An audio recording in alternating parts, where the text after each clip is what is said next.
মাগরিবের নামাজ শেষ হয়েছে। মসজিদের ভেতর নেমে এসেছে এক অপূর্ব প্রশান্তি। সবাই মনোযোগ দিয়ে বসে আছেন একজন সম্মানিত বুজুর্গ আলেমের কথা শোনার জন্য। প্রিয় মুসল্লিগণ, আল্লাহর রহমত ও সাহায্য ছাড়া মানুষের কোনো আশ্রয় নেই।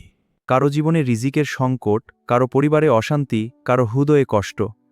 প্রত্যেক মানুষই কোনো না কোনো পরীক্ষার মধ্য দিয়ে যাচ্ছে।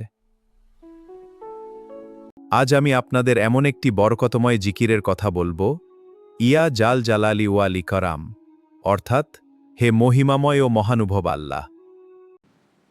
এই জিকিরের মাধ্যমে বান্দা আল্লাহর মহিমা ও দয়ার প্রশংসা করে, আর যে আল্লাহর প্রশংসা করে আল্লাহ তার উপর রহমত বর্ষণ করেন।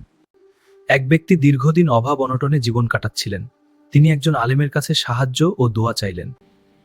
ইস্তিগফার করো, দরুদ শরীফ পড়ো এবং প্রতিদিন 111 বার ইয়া জাল জালালি ওয়াল ইকরাম পাঠ করো। লোকটি প্রতিদিন আন্তরিকতার সঙ্গে এই জিকির করতে লাগলেন এবং আল্লাহর কাছে সাহায্য চাইতে থাকলেন। আল্লাহর ইচ্ছায় ধীরে ধীরে তার জীবনে পরিবর্তন এলো। রিজিকে বরকত বাড়ল এবং সংসারে ফিরে এলো শান্তি।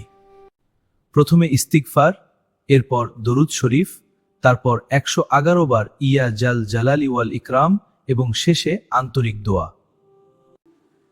হুজুরের কথাগুলো মুসল্লিদের হৃদয় ছুঁয়ে গেল। অনেকেই নিজের জীবনের কষ্টের কথা মনে করে আবেগাপ্লুত হয়ে পড়লেন।